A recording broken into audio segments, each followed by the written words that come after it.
Ladies and gentlemen, planning, implementing, and maintaining cybersecurity is an exceedingly complex task in state and local government that is exacerbated by digital transformation efforts and unexpected disruptors such as the COVID-19 pandemic.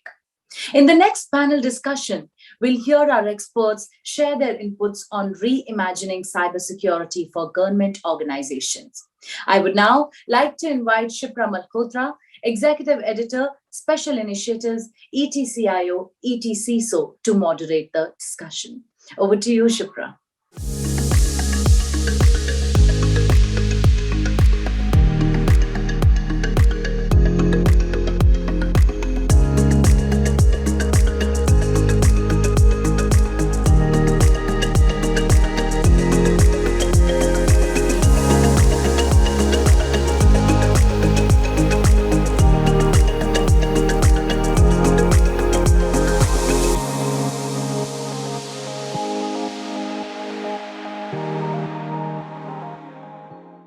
Hello, everyone, and welcome to this panel discussion around the topic Reimagining Cybersecurity for Government Organizations.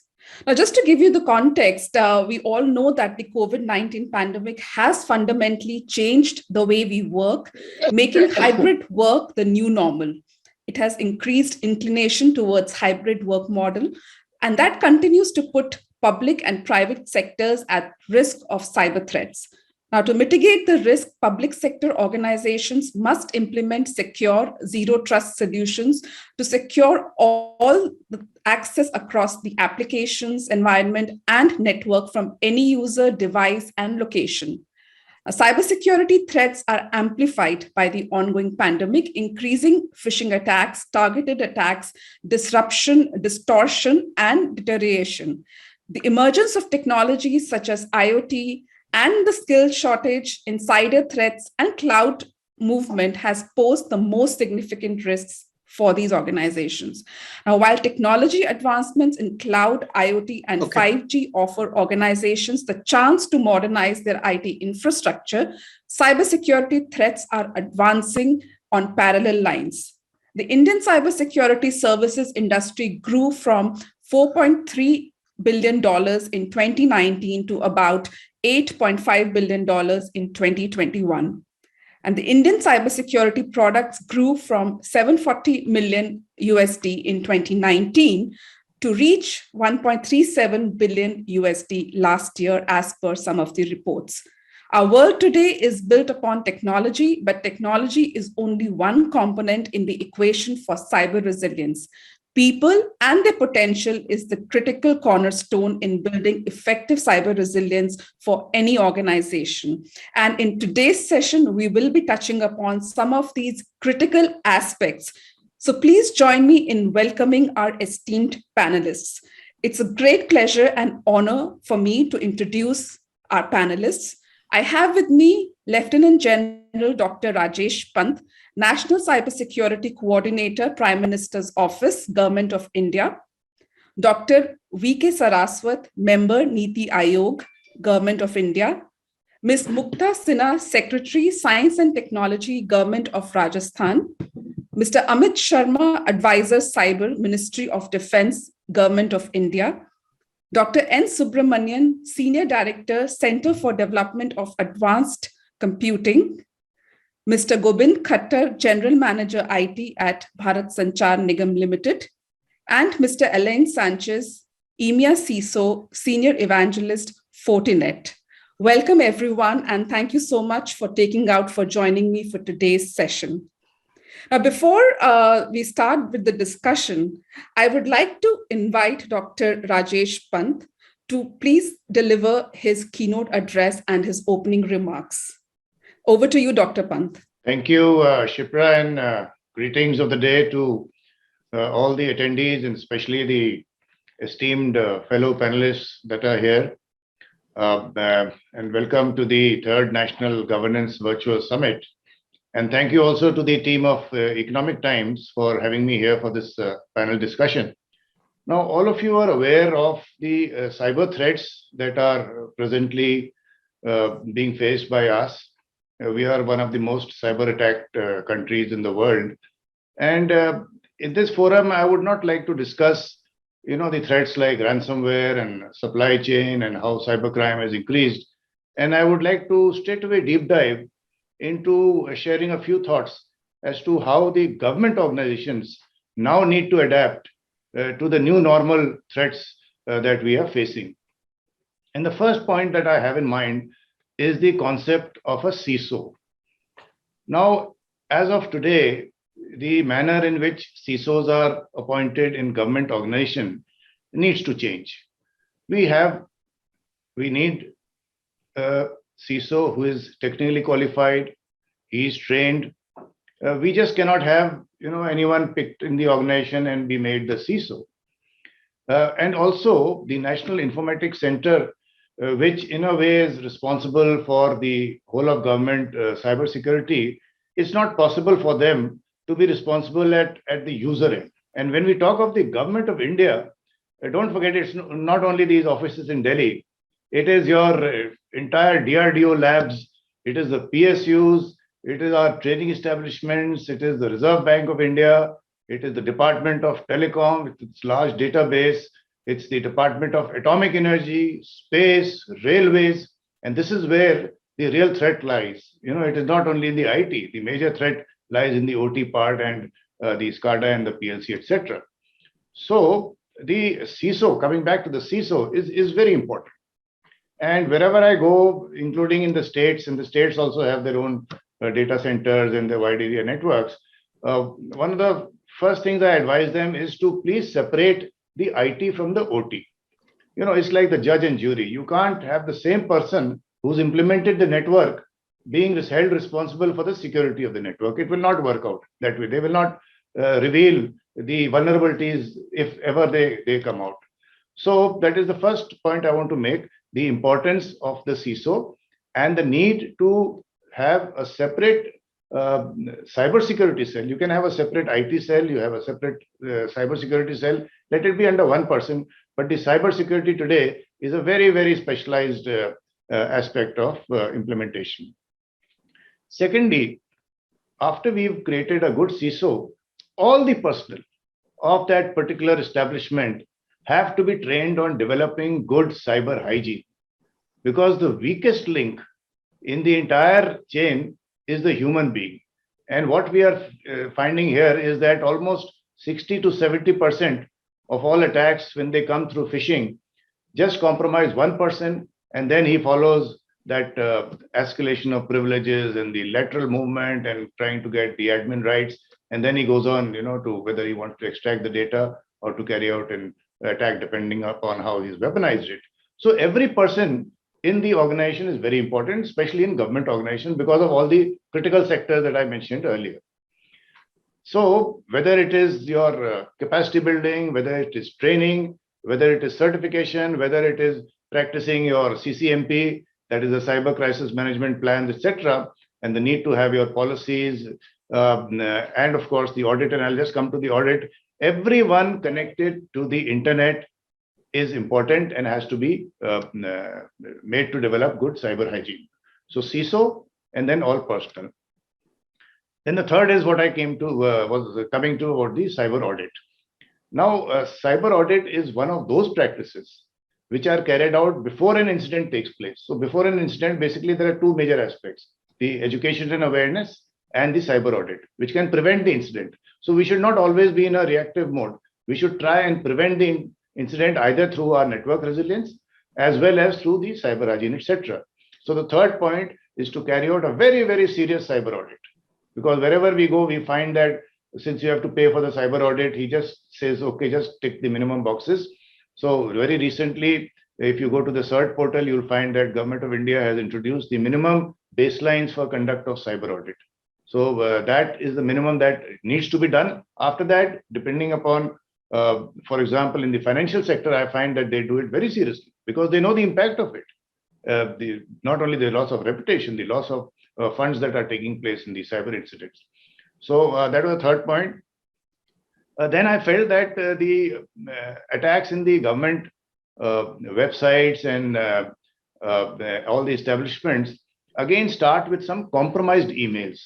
So what we are finding here in our office is that the .in domain, as well as also some of the NIC email addresses, the phishing mails are coming from there. So you tend to believe that, yes, this is a official mail that is coming to me with some advisory or with some this, and they make you click on that link, and that's all. Then the remote access Trojan, etc., and the dropper goes down, and then depending upon, as I said, the malware actions take place. So we have to be very careful about the preventive measures against these phishing emails.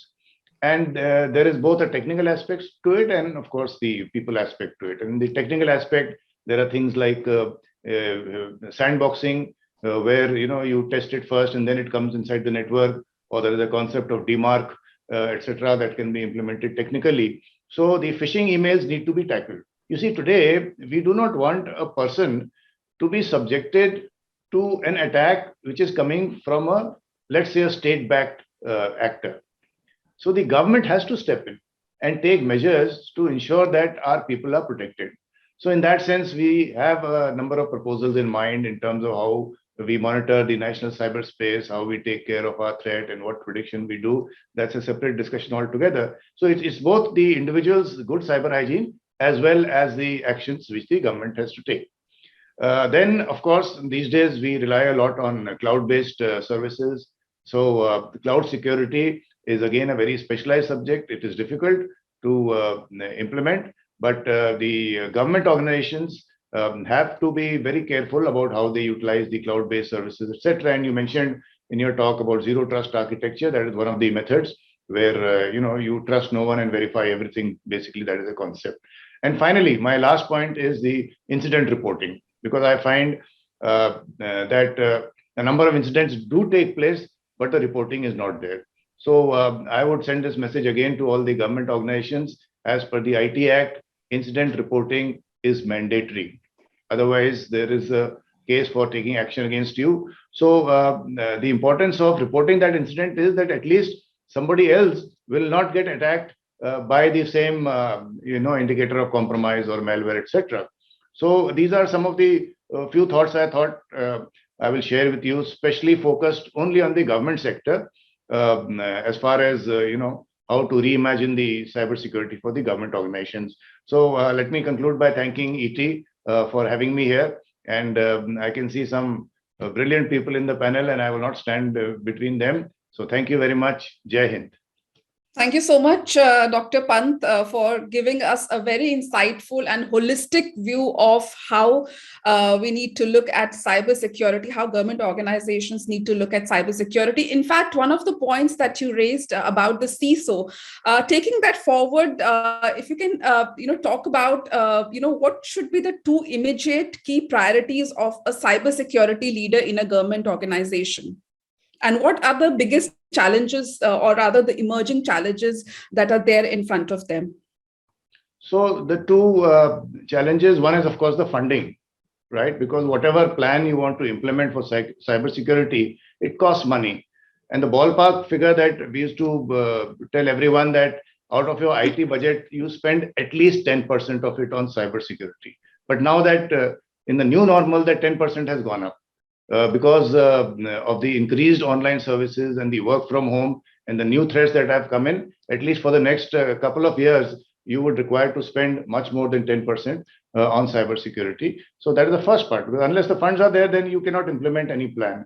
And the second, of course, as I said, is the trained cybersecurity leader.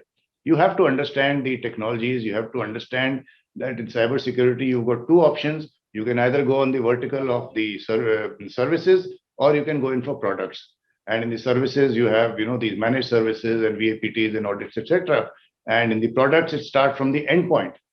And whether it's a mobile or a laptop, from the endpoint to your home router or your office access network, then the entire chain of the network, including your router, switches, TSP, etc. And then the cloud services that you're using, till you finally come to the enterprise, where you have the classical the old perimeters that we used to have, which has now become perimeterless, of the ITS, the IPS, the firewalls, and the secure SIEM and the SOCs, etc. So, there's a long chain in the product side, There are a number of services on the services side. So the leader must be aware as to what to implement at what stage. So these two things are very important. The funding that is required and the knowledge to implement a cybersecurity solution. Thank you. Thank you so much, Dr. Pant. In fact, people, process, and technology, all three aspects need to come together to build a strong cybersecurity program for government organizations. Dr. Saraswat, if I may ask you the question, in view of the new emerging challenges that are emanating from the pandemic, what kind of changing cybersecurity paradigm are you seeing, within your experience, and what should be the key priorities for the government organizations keeping this new paradigm in mind? Yeah, I think the pandemic has really taught us as to how to improve our situation, because the fact remains that the expanse of activity has increased considerably. And there are a large number of users in the network today who have practically no idea of the cybersecurity aspects, how to incorporate them. And on top of that, the entire operation is now being done through the cloud. And so the cloud becomes another vulnerability sector which is there. And so unskilled manpower, all kinds of people entering into the network today, authorized, unauthorized, working from home has got another problem. So when all this thing happens, obviously the critical network system gets compromised very badly. And this is what is one of the major threat which is emerging today. And what can be done for that? The only thing is we have to bring in more and more awareness about the cybersecurity aspects when we do it from the organization. While the private sector can certainly afford to have certain amount of impact which is localized, but in the government sector we don't have the luxury. Whatever we do, whatever precision you take, whatever methodology you push, ultimately it impacts the citizens everywhere. So in a pandemic-like situation, this is going to affect the medical network, it is going to affect the health network, it is going to affect the education network. So the entire system can get affected and can be compromised by even the minor security vulnerability. You see, whatever technology you will, whatever tool may use, whatever solution we may provide, even as small as lapse can put down the entire system. So this is the major threat what we are assuming today. For this, two things are very important. One is the trusted platforms to be distributed wherever we are doing work, number one. Number two, the authorization and authentication procedures have to be tightened so that people get into no unwanted people get into the network. Number three, I think we need to do a lot of skilling of the people in the cybersecurity domain because many people don't even know. And number four, there has to be a network monitoring, like the detection system, intrusion detection systems and things like that. And centrally, the agency should be able to identify where the kind of attack is taking place. But then today, with the cell phones being done, with the laptops being done as part of the system, I know it is not going to be a very easy solution, but the government of India's whatever steps have been taken today in terms of Cyber Suraksha Bharat Initiative, National Cybersecurity Coordination Center, in terms of Cyber Swachha Kendra, information security education, international cooperation, all this, I think if they are exercised in harmony, I am quite certain that we can reduce the threat, but it cannot be completely eliminated. I fully agree with you. Thank you so much, Dr. Saraswat, for your thoughts. Ms. Mugdha, I would like to bring you into the conversation. Thank you so much for joining us. You heard both Dr. Pant and Dr. Saraswat talk about skilling as well as technology, both the aspects being critical. So if you can tell us a little bit about how are you seeing skilling, because that is where a lot of work needs to be done. How are you looking at skilling the cybersecurity workforce in view of the changing paradigm? And also from a technology standpoint, what are some of the challenges and how are you addressing them? You see addressing them with the use of technology?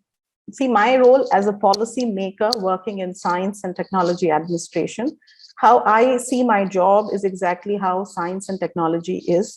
That is to be able to anticipate and usher the future, right? The future is already here, the technology is already here, and the technology is almost like the needle, and the policy is following technology. So as a good policymaker, as an efficient one, if I want to stop any kind of cyber crime activities, I should be able to anticipate how the technology is going to change in times to come, and my policy should be technology ready.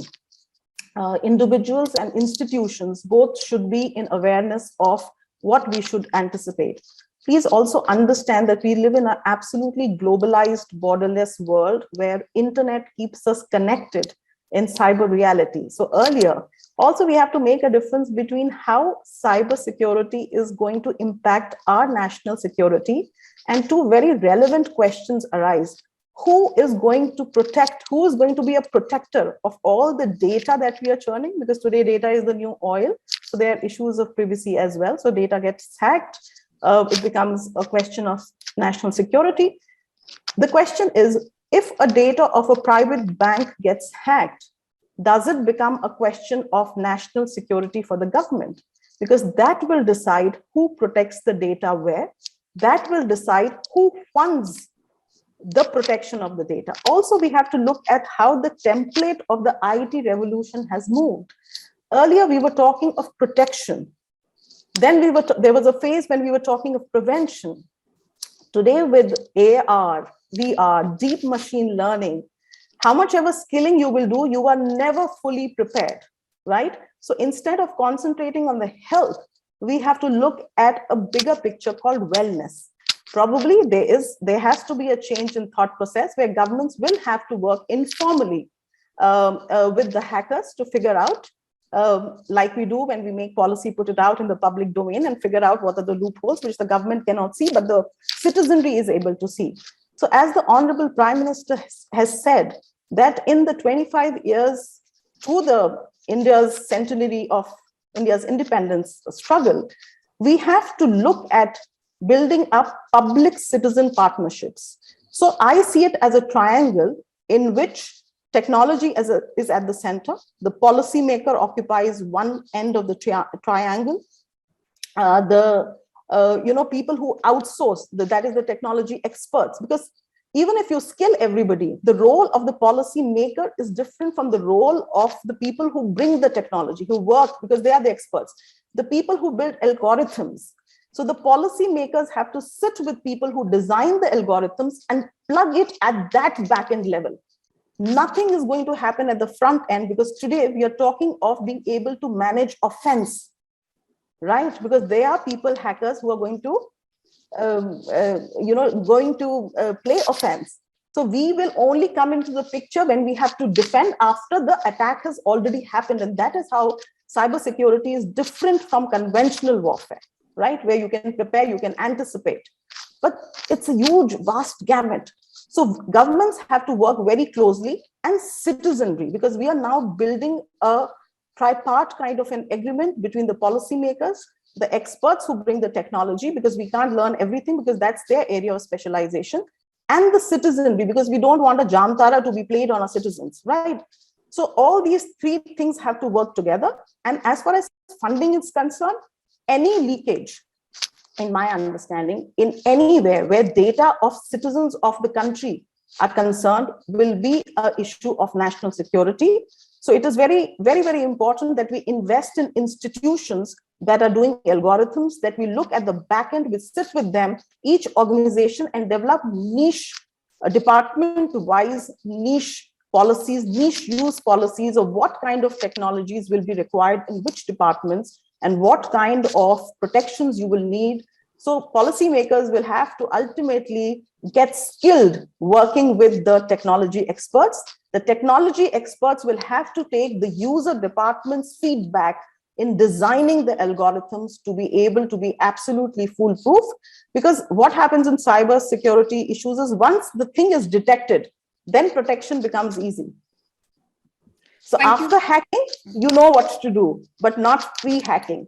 So how can we raise the standard of our algorithms is where we have to invest our attention, time, money, everything. See what is happening today. Please also remember that even to procure the SSD certificates, you are outsourcing it to a private agency.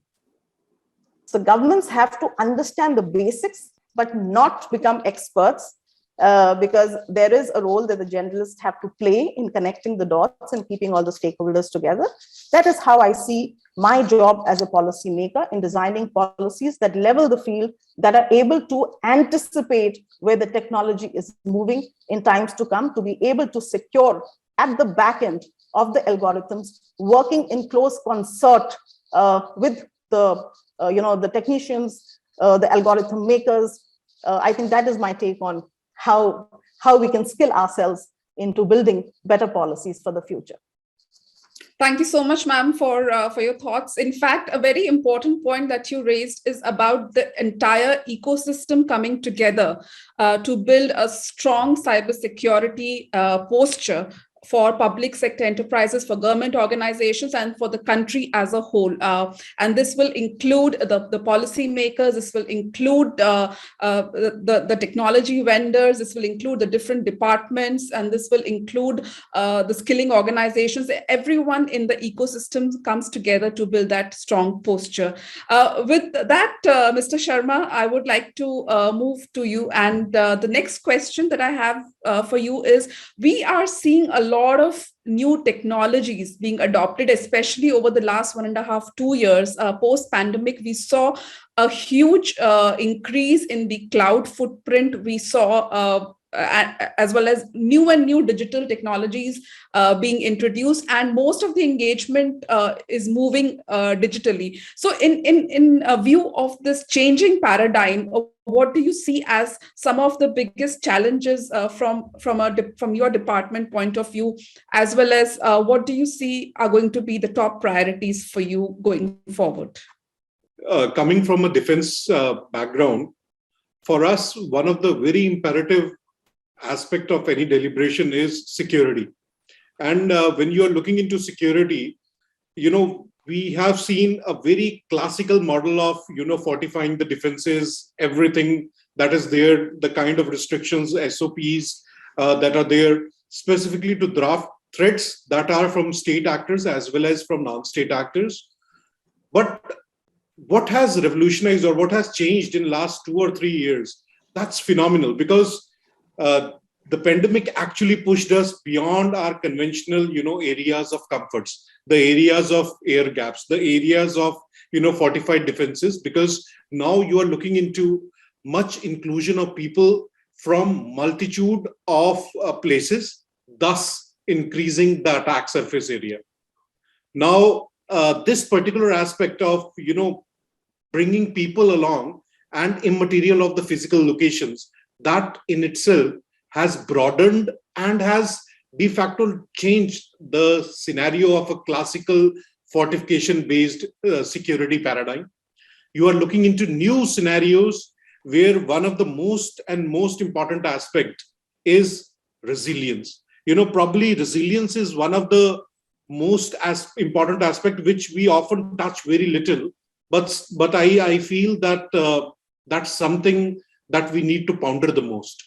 The other important aspect is how in the new defined scenario, we work out security systems which would have ease of doing business, ease of working, at the same time ensuring that appropriate security controls are met.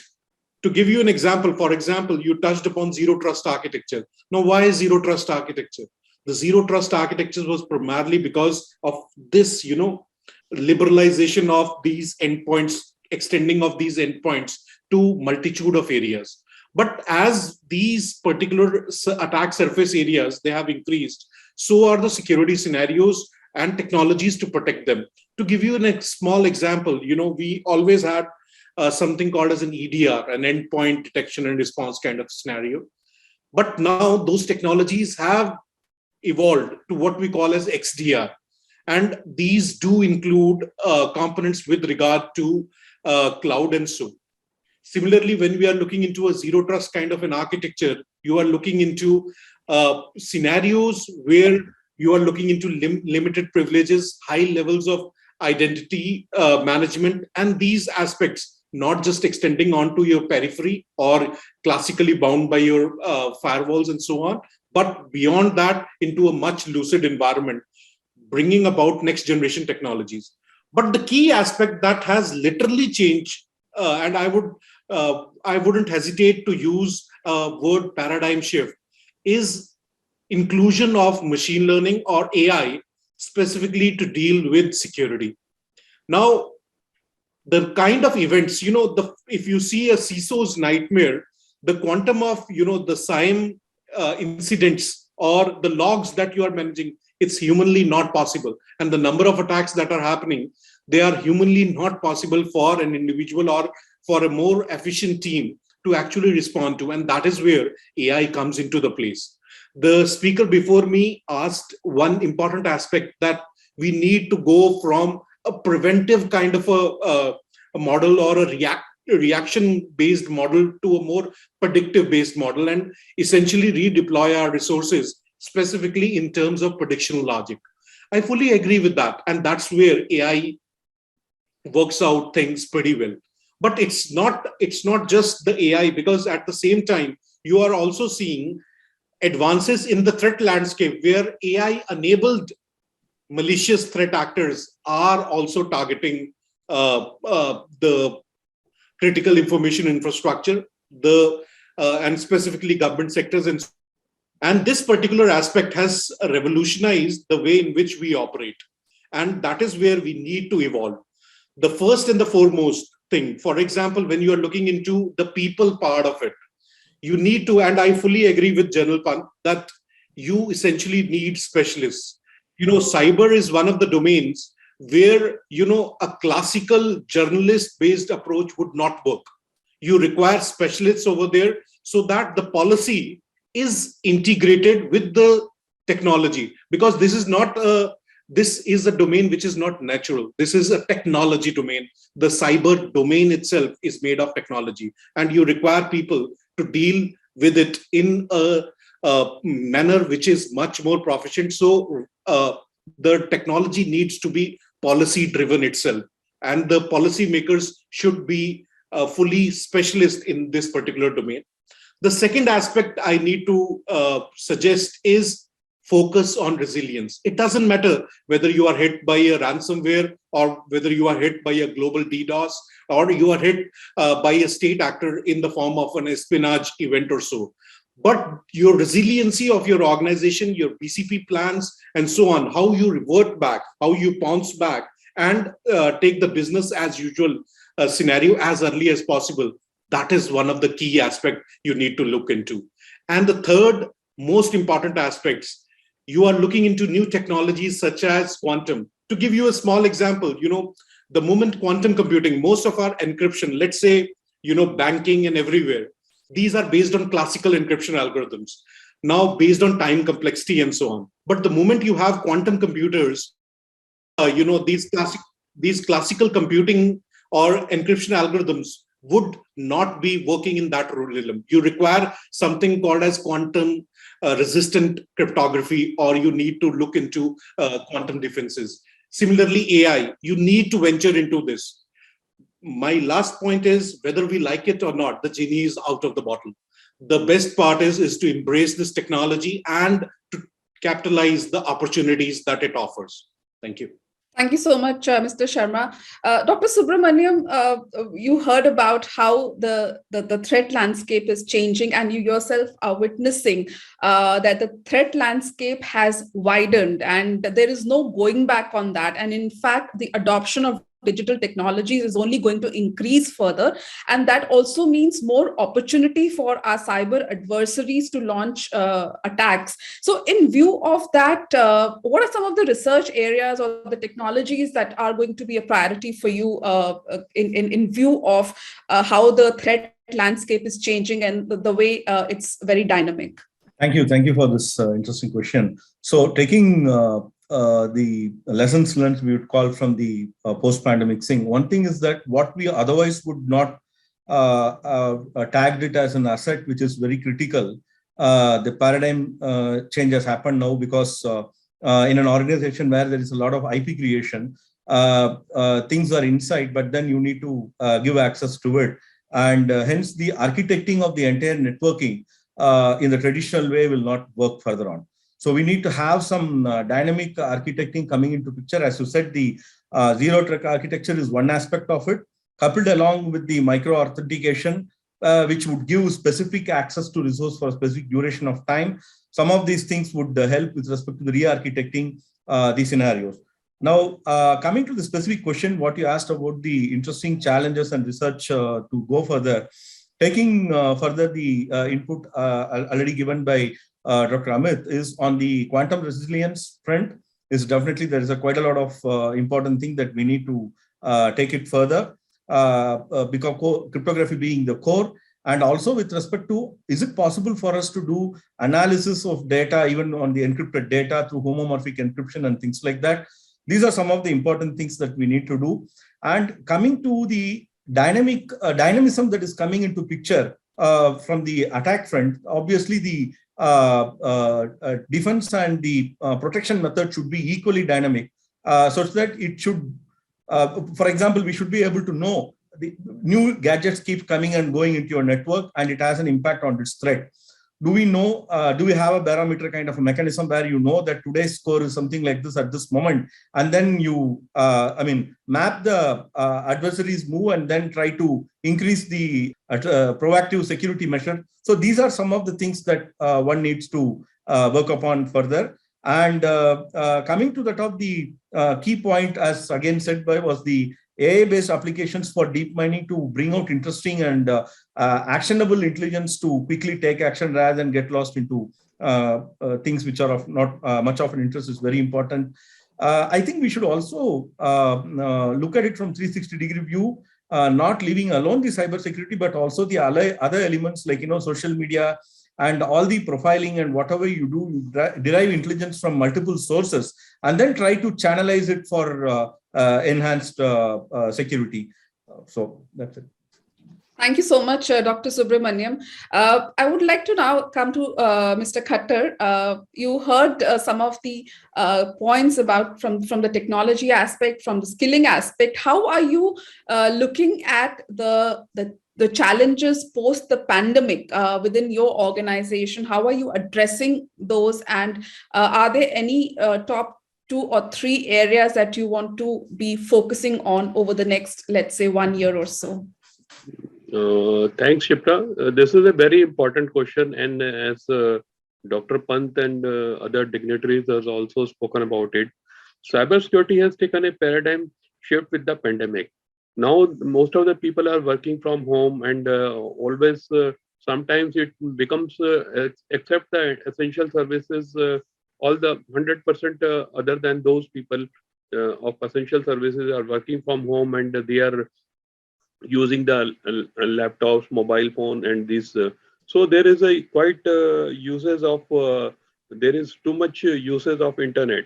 So with all work and meetings and file going online, there is a huge security risk that is there now. As a cybersecurity leader, 2 important priorities are: check out all the vulnerability in the present system and conduct a security audit of all the system accessible through internet. The role of CISO is very, very much important in this scenario. We have seen some of the organizations, there is a trend that anybody who is thought, they think and they make him CISO. But CISO is an important post, and so as Dr. Pant has also highlighted that, the role of CISO becomes very much important, and also another point that has the dignitaries has spoken about is the cyber hygiene, and the personal people who are using the internet or who are using this, doing the work of the office through online methods. They are also very much important. Even a weak link can destroy the whole system. So that is very much required. I feel that there is a huge security risk nowadays, and so there is importance to check all the vulnerabilities in the system and conduct a security audit of all the systems that are accessible through internet. Thanks. Thank you, Mr. Khattar.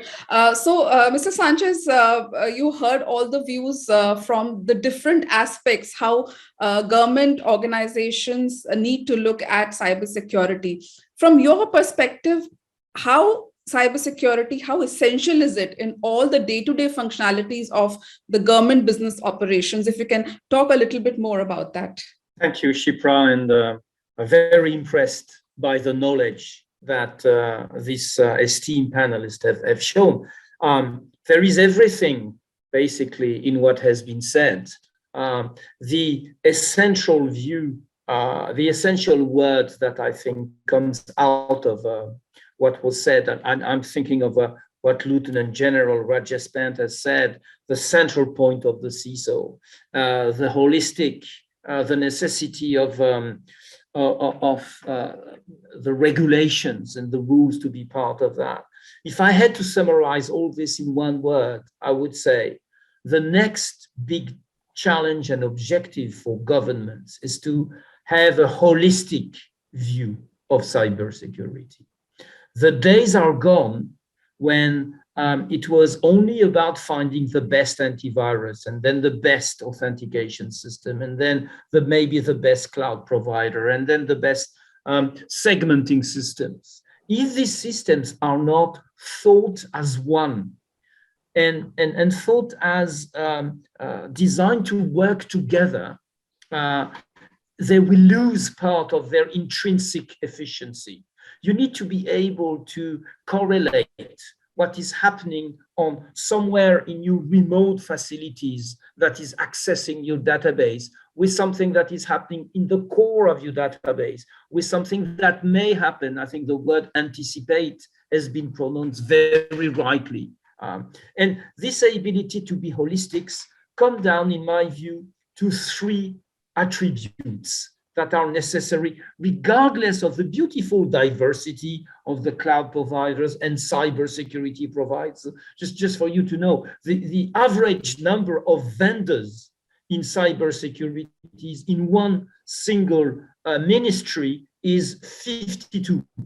52 different vendors, not to mention the hundreds of different products that you can find that may fall under a security or another. So first attribute of the holistic view is an ability to look the objects, OT, the infrastructure, IT, the software, the device, the people, the behavioral, the middleware, everything has to be broadly seen because you cannot protect what you can't see. I think it was also said by Mr. Amit Sharma one moment before. The second attribute is the integration. And integration and holistic does not mean monopolistic. This is not a plea about buy everything from one single vendor, on the contrary. But there is a need to, at the same time, and it is a paradox, work on open standards that enable all your cybersecurity components to work together, which means open. And the second one, there is a similar need to protect, which sometimes means close. And in this paradox, you have the idea of the next generation of integration. Being able to connect your antivirus with your authentication system, being able to correlate in a split of a second, because this is about the time we have now. We don't have days or weeks to figure out we've been under attack. We have milliseconds. So that concept of an integration is the second big attribute. So broad, integrated. And the second thing, because the human brain is not fast enough and his memory is not big enough, it has to be automated. But a level of automation that puts the people at the center. It was very well said, at least 4 times on this panel, the importance of training. So the automation comes from the ability to use what is happening in real time and make sense out of it. 5 milliseconds ago, the increase of activity in one single server correlated with the presence of potential encryption algorithm into your network may seem to indicate that you have a phishing and a ransomware that is happening or about to happen. And this is the level of automation that we need. And one last word about training. We are not monetizing anymore a platform that has trained 500,000 network security experts around the world. It's free, it's for you. It gives at the same time the basics of cybersecurity up to the highest level I have ever witnessed. Use it for your own good. Increase the cyber culture into your ministries, into your governments, and it goes for the good of everyone, for the people, for the data, for the citizen, and for the protection. Thank you, Mr. Sanchez. So we had the first round of discussion, and I want to now come to a very critical aspect. We spoke about the challenges, we spoke about the priorities. Now, let us talk about how do we reimagine cybersecurity for the next normal, or the new normal, as we call it. So, Dr. Pant, I would like to hear your views on how do you see the shift happening in terms of our understanding of cybersecurity, in terms of how we view and architect our cybersecurity posture, because that needs to be completely reimagined. So how can we do that, in your opinion? Yeah, Shipra, that's a great question. Thank you. Let me take off from where Dr. Sanchez left about the integration aspect, because the answer to your question has to be done in different levels. You know, there's a level where we interact with the international partners, because cybersecurity today is an international team sport. The criminals have got together, if I may say so, you know, as ransomware as a service, etc. So at an international level, we have to create these organizations. For example, in October, we have created the Counter Ransomware Initiative, where 36 nations are partnering it. India is leading the vertical on network security and resilience. Then we also have many other regional cooperation. So that is at one level, that how do we, you know, share our threat intelligence and respond. You also mentioned the borderless part, etc. Then we come to the national level. At the national level, we have prepared a draft national cybersecurity strategy, which is lying with the cabinet for approval. It was in the public domain for comments also, where we feel that a lot of integration needs to be done, which is what, you know, the other panelists have also been saying, that in the government, we have different verticals, somebody looking after education awareness, somebody is doing incident response, somebody else is doing concentrating only on the critical information infrastructure, somebody is handling crime, the cyber diplomacy, etc. So there is a need to create an apex sort of an organization which we can hold accountable, and, you know, which can also do the things that Dr. Sanchez was mentioning about integration and automation. That is at the national level. And then as far as the strategy is concerned, it is going to be, again, you know, focusing on the entire ecosystem. So there is no point in carrying out actions of cybercrime investigation unless you have the jurisdiction to support it. So our IT Act is of 2000 vintage, with an amendment of 2008, and we are now 14 years, and there was no cryptocurrency that time, there was no ransomware that time, there was no IoT that time. So we need a Cybersecurity Act, or at least an amendment to the you know, the old IT Act. So these are some of the things. There's a lot of you know, action that is required at you know, for things that I mentioned earlier, the audit, etc. But at different levels, these are the sort of actions that you will be seeing, and you will be seeing these actions as months roll by. Thank you. Thank you so much, Dr. Pant. Dr. Saraswat, from your perspective, how do you see cybersecurity being reimagined for government organizations? Our topic is basically reimagining cybersecurity. What does that mean in your opinion, and what do the government organizations need to do in order to relook at their cybersecurity posture to make it stronger and to face the new age cyber threats going forward? I think I'll take on from what General Pant said. While the government of India has already taken cybersecurity very seriously, and then we have invested significantly to secure our infrastructure, which is one of the major segments of the government system. Actually, if you look at our position, we stand at a position that other nations look forward to us for the inspiration and assistance in the world of cybersecurity. That is where we are. And as General Pant was mentioning, our rankings in 2021, among the top 10 countries, we are actually figuring in that. And we have a good international relationship with them. Yet while all this is happening, the government's recognition and also a very strong system of cyber security has been created, as I mentioned to you, with the 3 or 4 organizations like Cyber Surakshit Bharat Initiative, National Cyber Security Coordination Center, and then we have that NSCS, what we have, the Cyber Suraksha Swachhata Kendra, Information Security Education and Awareness Project. And of course, as General Pant said, we are in the international collaboration and cooperation. Yet while government's recognition and understanding of the cyber security risk has evolved, it has also highlighted the gap between where the government cyber resilience is now and where it needs to be. The gap is brought into sharp focus during this pandemic, particularly by the challenges various departments have faced in achieving minimum cyber security deterrence or standard. For example, the level of maturity, capability, investment, and security understanding across government organizations remains inconsistent. And the size and complexity of government's digital estate, including the presence of the legacy IT, makes the challenge significantly more complicated. So this is one scenario which we have to work for. The size and diversity of the government's supply chains makes it difficult to manage risk, with long-term contracts again stifling the innovation, which is another problem.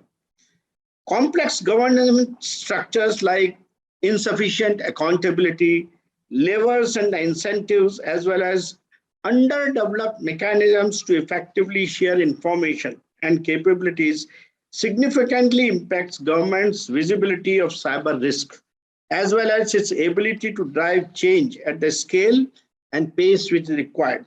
This is made more challenging by limited scale and pace required. Another one is the need for improved cyber resilience is becoming more acute given the increasing digital world. All the speakers have talked about is the expanse is really large, the surface area has really increased. While ubiquitous digital connectivity and mass data generation create significant opportunities for government to improve its services and functions for the benefit of the nation and the citizens, it also introduces significant cybersecurity risks. And another challenge is, as the reliance on digital services grows from the use of digital products and services to the migration of government data and services into the cloud, greater dependency is placed on those outside the government, often with footprints extending beyond the nation. The COVID-19 pandemic exacerbated these risks, as well as fundamentally changing how government works, with hybrid becoming the norm. Such interconnectivity and dependency significantly increase the risk of malicious attack, with the potential to jeopardize trust and public confidence in government. These are some of the challenges which the government is facing because of the structure which it has got. So what is important is the two things. Number one, to bring in a sea change as far as our research and development initiative is being there today to take care of this vast expanse of cybersecurity infrastructure which you have to cover. And for that, I think all the technologies which are related to AI, machine learning, IoT, specific to the cybersecurity have to be pursued in the research and development areas, which some of them, I think Dr. Sharma mentioned, like next generation firewalls, extended detection and response system, security orchestration, management of the extended detection and response system, AI-based next generation security information. By the way, AI is a double-edged weapon. While it helps us to do a lot of detection and intrusion detection and analysis and prediction, it also helps the hacker to make more and more potent tools for doing the kind of thing, because he is able to anticipate the kind of safeties we are introducing. For example, now we should look at zero trust architecture backed by AI and ML, deception technology software. So there's a large number of new technologies which are emerging today, including which will be related to the quantum computing and quantum key distribution and quantum cyber security related things. They need to be actually taken care of and introduced at the earliest in our system. And for that, again, I will reiterate that the skilling of the people, the R&D setup in that, and the investments required for us to develop these tools, both in the private sector as well as in the government sector, has to be enhanced in a big way. And international collaboration will be the ideal thing to do, because some of these technologies certainly are growing at a much faster pace in the outside world compared to our own country. So this needs a major relook. Critical infrastructure part, which is the major weakness of our country, needs to be strengthened by way of intrusion detection systems, by way of a really competent cybersecurity network within every organization, and also doing cyber audits periodically to ensure that we are not leaving any loopholes there. So reimagining would certainly require a drastic change in our investment, R&D policy, and also sorting out some of the things which I mentioned, which are within the departments and across the departments, to make sure that a disciplined system of data privacy, data transaction is maintained throughout, and then we have an accountability, which is the function of each and every individual in the government.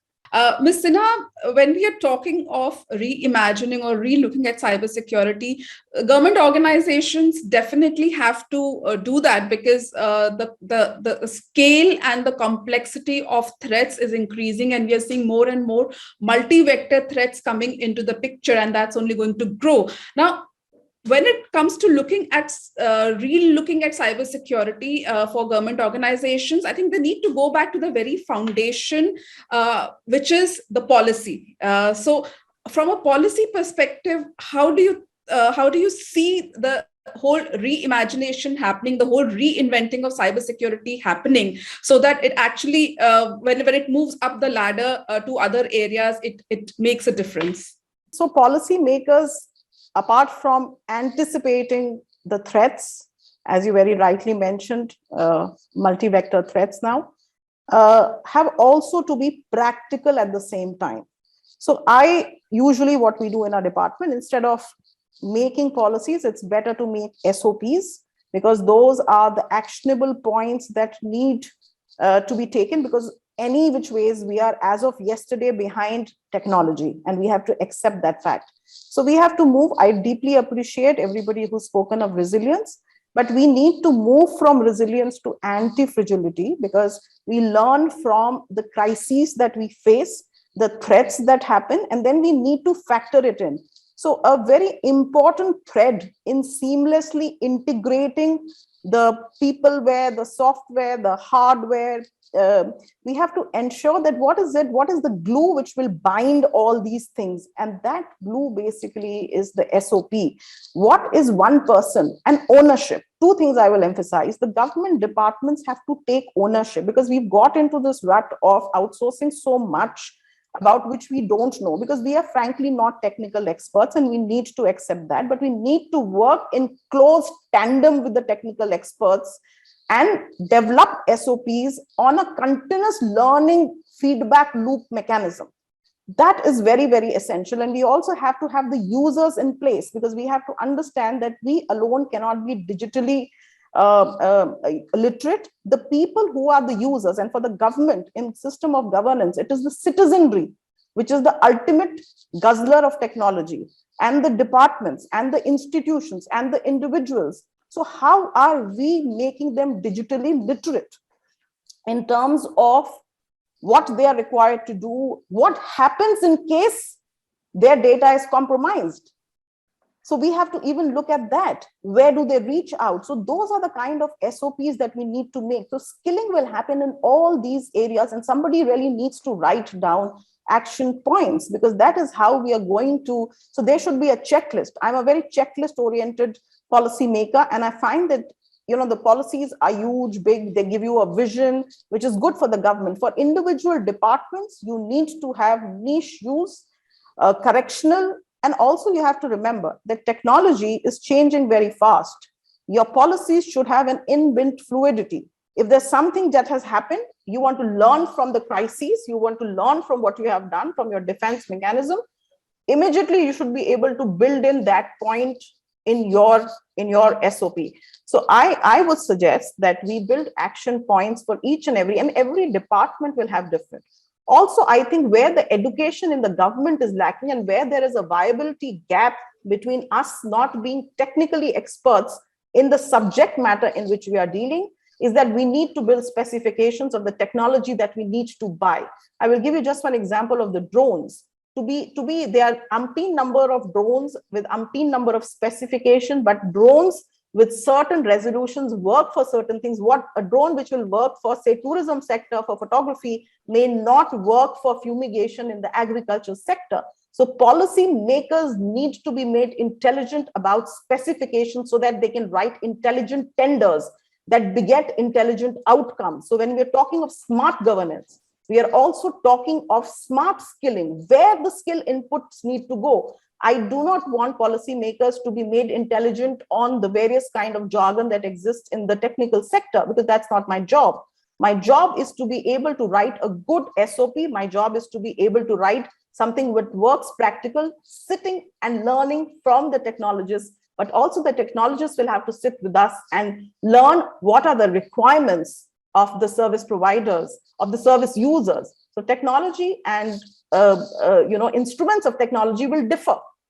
Tomorrow, new tools will come. Quantum will get changed with geodesy, or something else will come into the picture. So we have to not worry so much about the tools of technology, but we have to worry about the learnings that come from the implementations and the specific use of where point of service usage of this technology, where what technology will fit. So just like you are choosing the right person to head the security department, you also need to know which department, which particular facet of that department will require which specification and which kind of technology. So you get the best vendor, best technology, best specification to do your job. And I think that is the first sluice gate of protection, of detection, of anticipation in terms of fighting the cyber threat and security that we have. That is all what I have to say. Thank you very much. Thank you, Ms. Sinha. So a very important point that you mentioned is that while we have a vision and a goal from the national cybersecurity point of view, it is very important for the individual departments to have checklists in place, to have SOPs, so that we have a more granular view of the different aspects that need to be taken care of. With that, I want to move to Mr. Sharma. Now, we are seeing that the new age hackers or the new age cyber criminal, they are very different from what they used to be, let's say, about 5 years back. Now they're more organized. They have investments. They are state actors. They're getting huge investments. They're investing in new age technologies such as AI as much as the organizations are investing. Now, when it comes to decoding these new age hackers and investigating them, what are the emerging trends and tools and technologies that are going to help in this investigation? Shipra, one of the important aspects that you touched upon is that our enemy is changing, and that is essentially what is more important, that it's evolving. Rather than using the word changing, it is evolving. It's getting technology driven. The simple old classical ransom, where somebody used to have a bank or probably an abduction to be taken over, and then you have to ask for ransom, is being converted into digital ransom. Things have evolved out when people are looking from classical ways of getting money or ransom to be paid out into scenarios where attribution becomes much more difficult. For example, the use of virtual currencies, cryptocurrency being one of the many.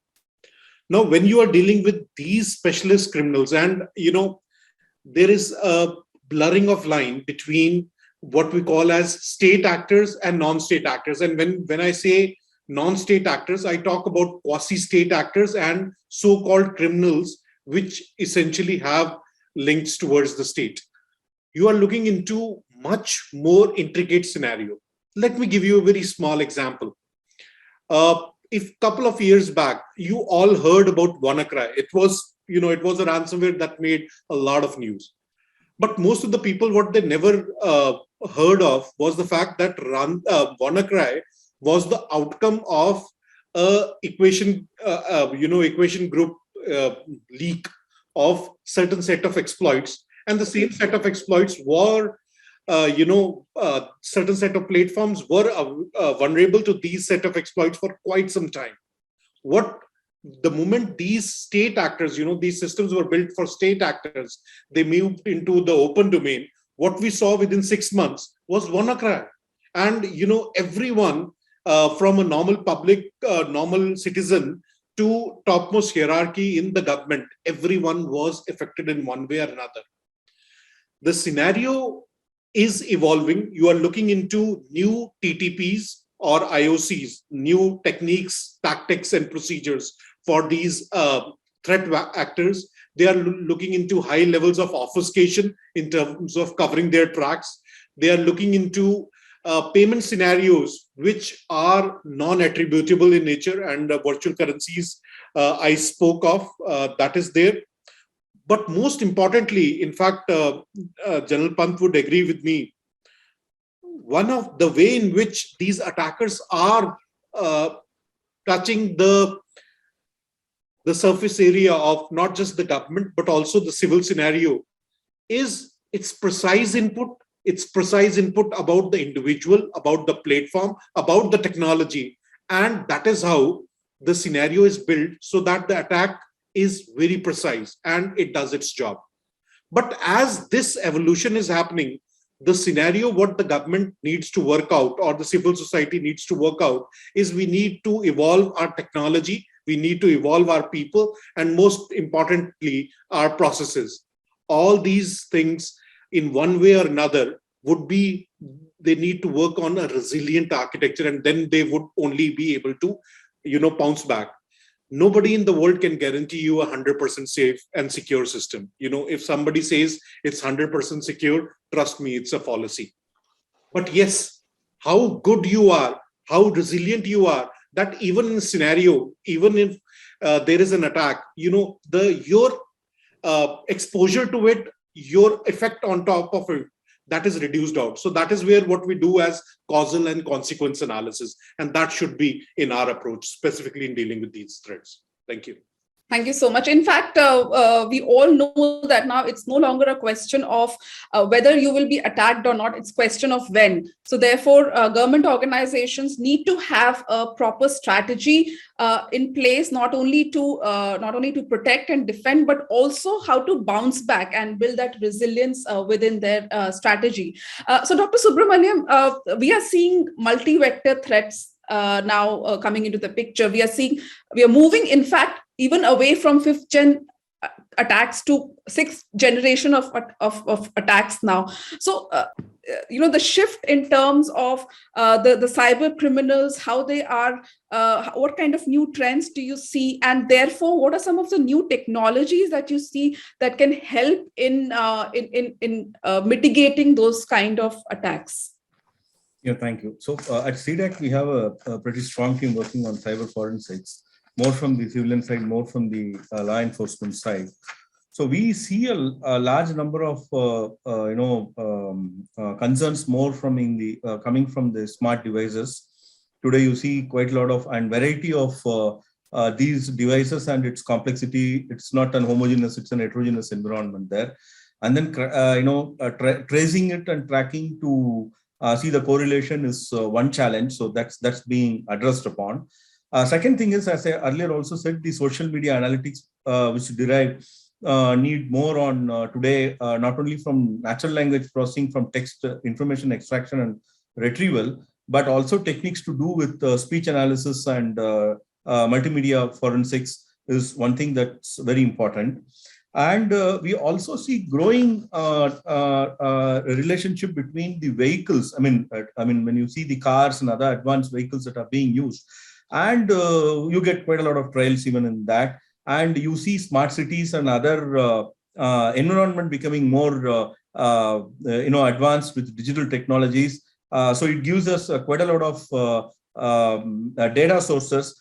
So beyond all this, again, the point of correlation and trying to find out the insights into a particular incident or a case is more becoming more interesting.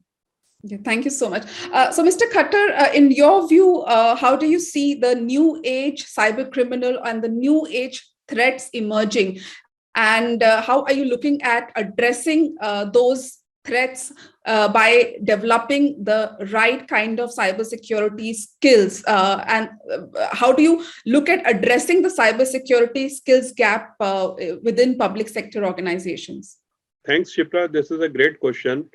Definitely, there has been growth multifold with the pandemic, since all government systems have shifted to online mode. The risks have grown for which the organization are not prepared. Now, a lot of focus needs to be given to protect all the vulnerable systems. As has been discussed by our eminent panelist, there should be cyber hygiene, and we should see that people are educated, the concerned officers are educated, and they know how to avoid the cyber threats. And as Dr. Sharma was also speaking, this is changing and revolving. The threats are new threats are coming, and they are evolving and changing their mode of operation. So people should be aware of that, and definitely all the government system should be prepared, and focus should be given to protect all the vulnerable system. So in fact, we have reached the last leg of our session.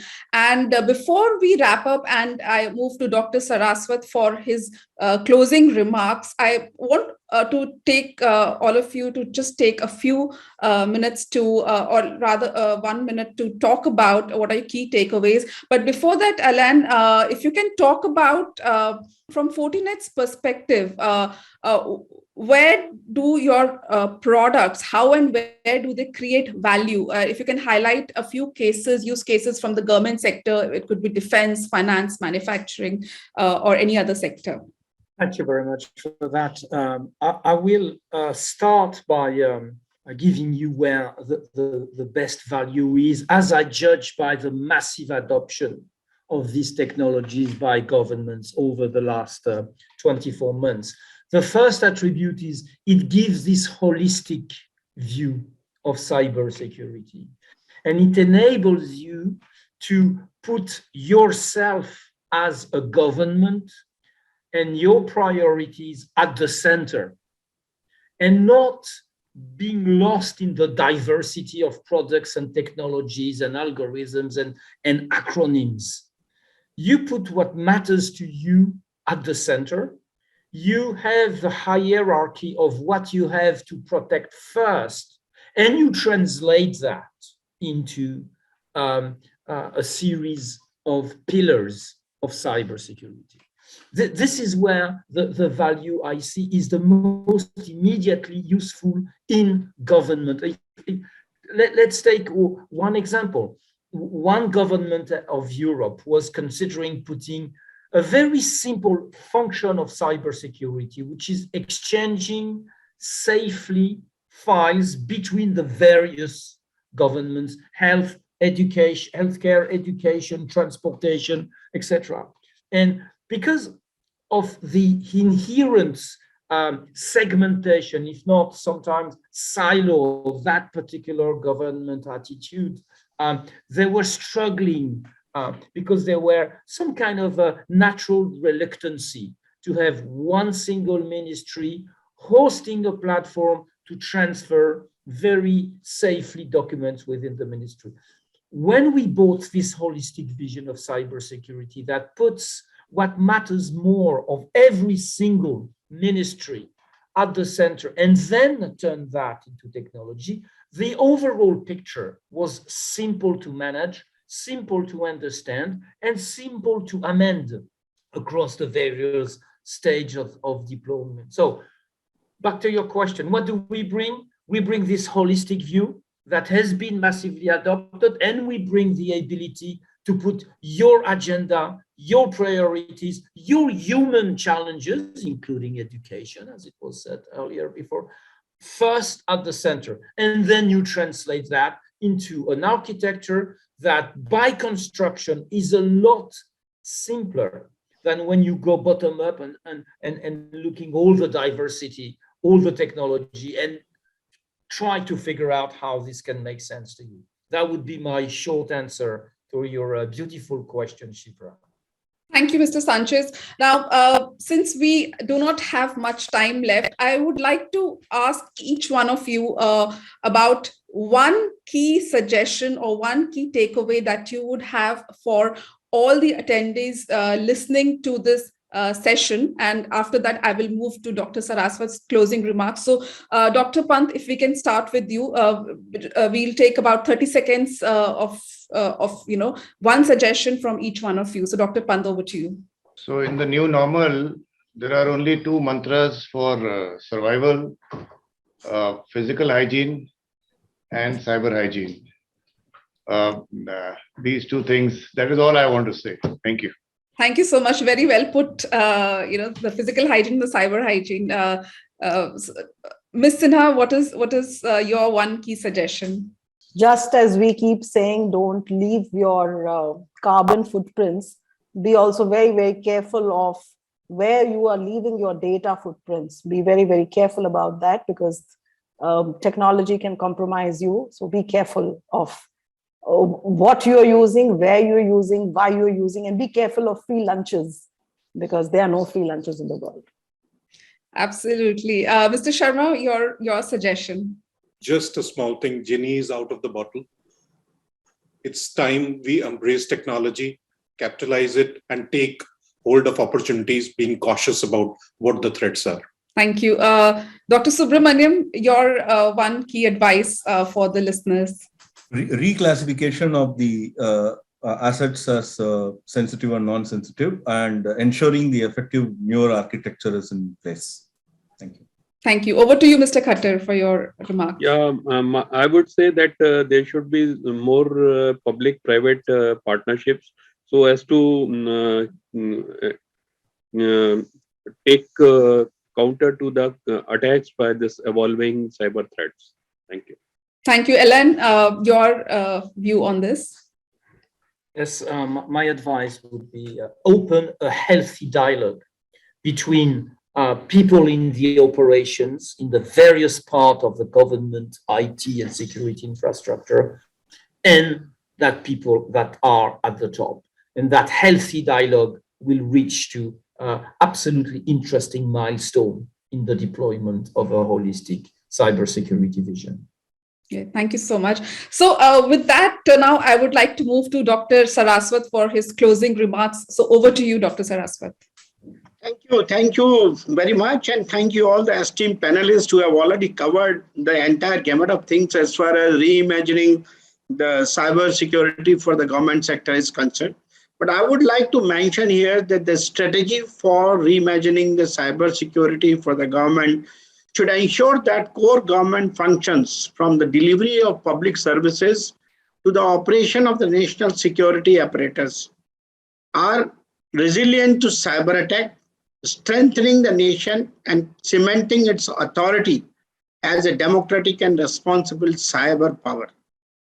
As you know, core government functions are delivered by many diverse public sector organizations, including government departments, arm's length bodies, agencies, and local authorities.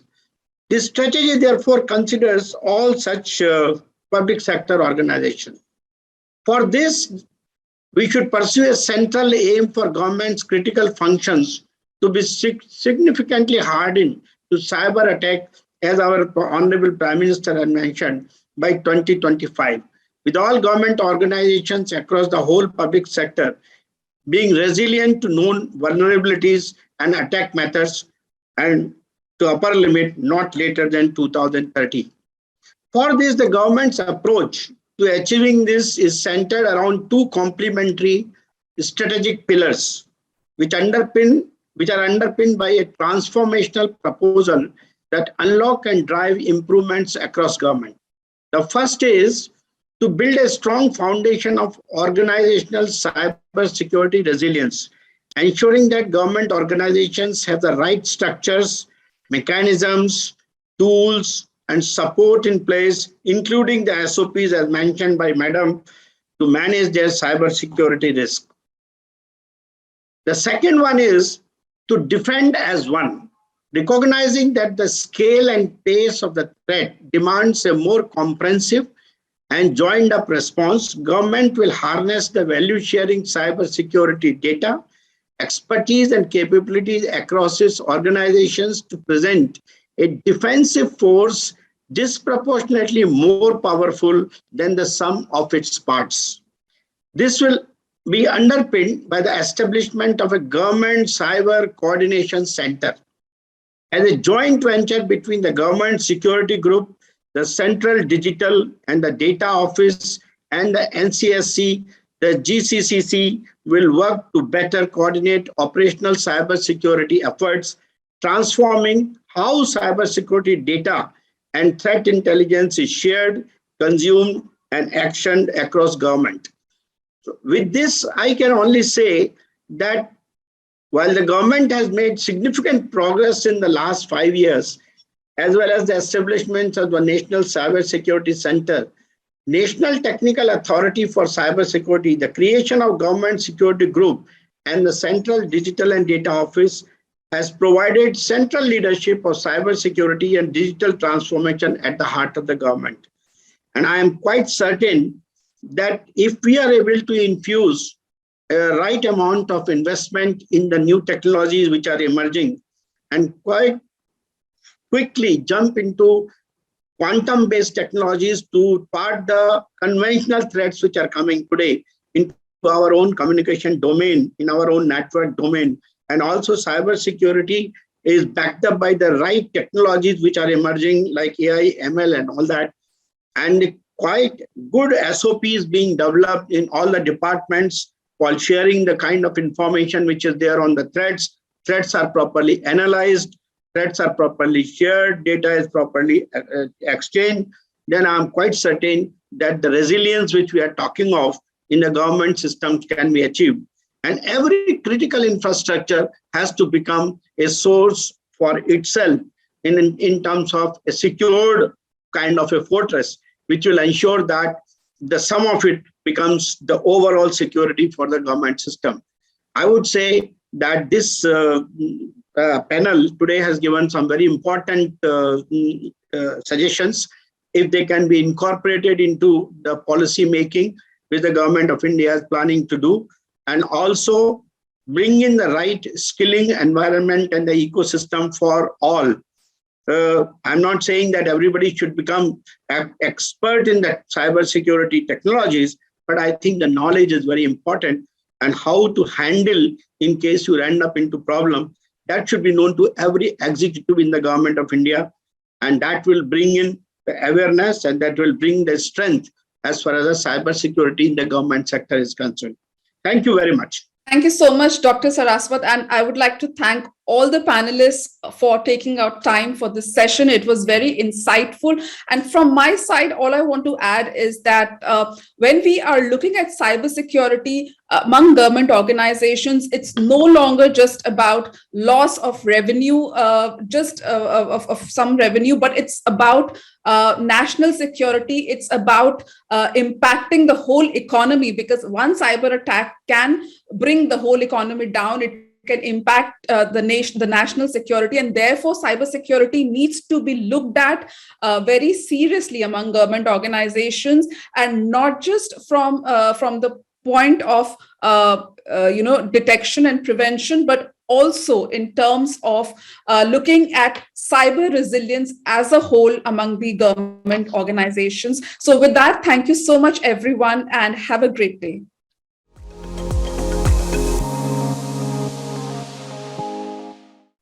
Thank you, everyone, for sharing your viewpoints and bringing out some important points from the discussion. Now we'll take a short break. Stay tuned, ladies and gentlemen.